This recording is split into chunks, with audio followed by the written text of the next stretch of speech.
This is SEAESCAPE. I'm on my way to Stuart, Florida, and I'm going down to Chesapeake Bay this morning, September 22nd, trying to go in between hurricanes.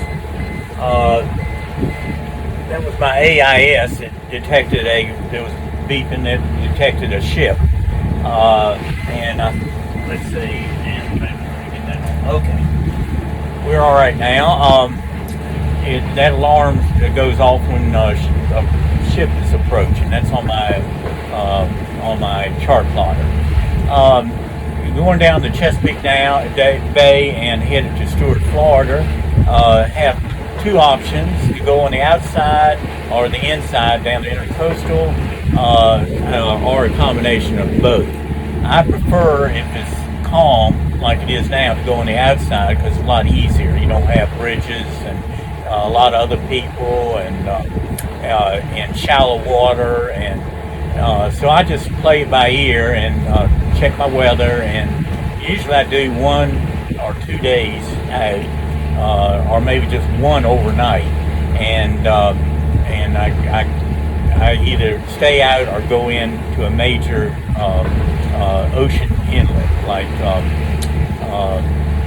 St. Mary's River or Fort Pierce or Charleston. So what I'm planning now is it looks like the weather's going to be suitable to, I'm going to anchor about 20 miles from Norfolk, and then I'm going into Little Creek and fuel up and go around Cape Hatteras and head for North Carolina. I either stop there depending on weather conditions, or I can keep going to Charleston, and then from Charleston I can go on the outside and go to Fernandina Beach, which is a major ocean inlet, or I go to Fort Pierce, or stay Fernando and Fernandina, and then go from Fernandina to Fort Pierce, which is about 12 miles from Stuart, which is my destination. But so far, what I'm going to do now is head to anchor out about 20 miles from Norfolk,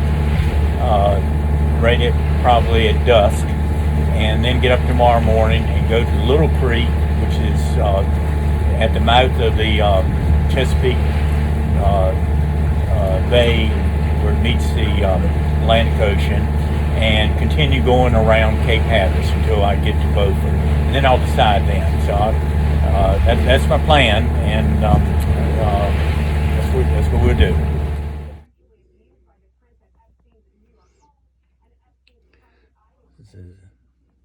Well, she kept going back for more, didn't she? Mm-hmm.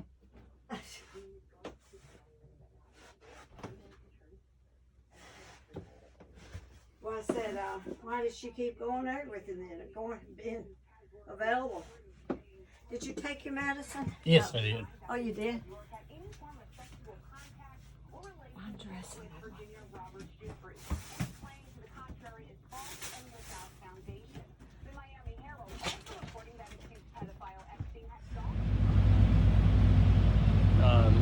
Leaving Solomon's Island at 6:30, September the 22nd, just daybreak. Just moving along. There's fishing boats going out, chartering. This is the chart plotter, and it's my iPad is mirroring the chart plotter, and so it's the same thing. I can take this underneath, below the boat, and I can see exactly what's going on. We're heading out of the Patuxent and going into the Chesapeake Bay now, going south. If you see, the true wind is 5'9", which is not enough to sail. We're going 6.22 knots, or 6.28, a depth of 45 feet, and that is it. Okay.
we're going down to Chesapeake Bay now. It's not enough wind really. Well, it's right on our nose, so I can't put the sail up. See, I don't have the wind vane going. I better disconnect that. This should be running now. There's the dinghy. I put that up on deck when we're going offshore, and then we have it on the davits in the back. That strap there is the jack line, which I clip onto when I'm offshore, when I'm up on the deck. And this is jerry cans full of fuel that we use for extra fuels, about 30 gallons. This is the inner sail on the front, which is self-tending. I put that up. The boat will never be overpowered with that sail, so I just keep that up when I'm offshore. There's a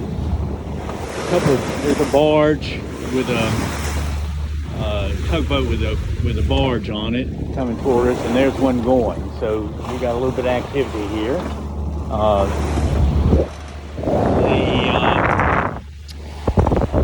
Let's see. There's this boom. And that's it. I'll show you down below on the underneath of the inside the boat in just a second. This is the inside of the Passport 40. It's all wood, solid teak. This is the galley. I'll show it to you now before it gets messed up. I'll be alone here for a few days, and Sharon, she cleaned up more or less, so this is as good as it's going to look. This is the going back here to the aft part.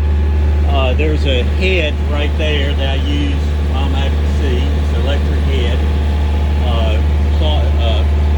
locker for closets, and back in the back is a sleeping area, but it's full of stuff now. We use like a garage. The engine's running now, so a little bit. This is the nav station, single side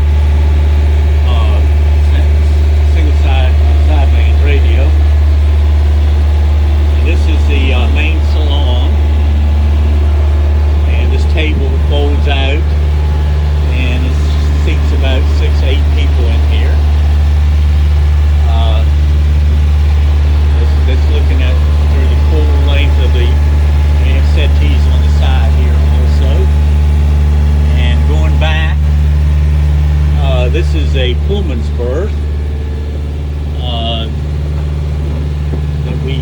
This is our main berth right here, and we've got lockers and hanging lockers and drawers and all kinds of stuff that room here, storage. And this is the forward head, and you can shower here, but we mainly use the cockpit for showering. But this is the forward head. I don't use this when I'm out in the ocean because it's kind of like riding Bronco. You're on that, but this is essentially the interior of the Passport 40. This is the circuit board, and we monitor. You have to monitor your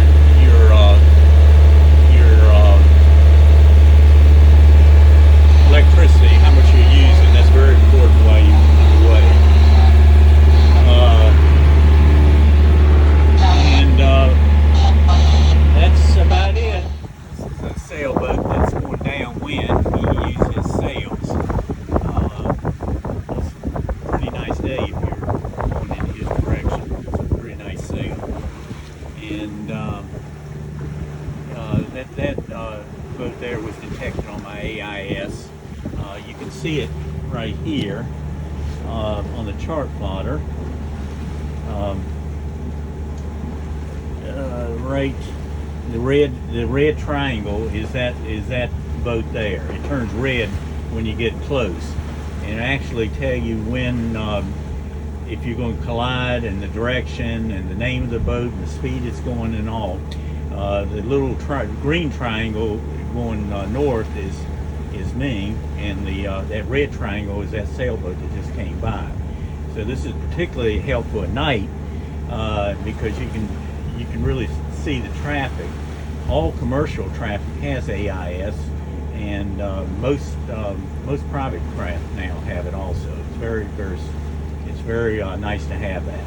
You see that red triangle. It'll turn green when it's not a danger, but when it gets I have it set at a certain distance, and when it gets that distance, the alarm will go off and it'll turn red, and then when it's at a safe out of the way, it'll turn green, back to green. When it gets out of I have it set, I think, 500 feet, and that's about it. You see, we're just traveling right along here. And there's that boat that's right behind us. And we are right off of the Potomac now, which is pretty wide mouth. It'll take a couple hours to get past the Potomac. Okay.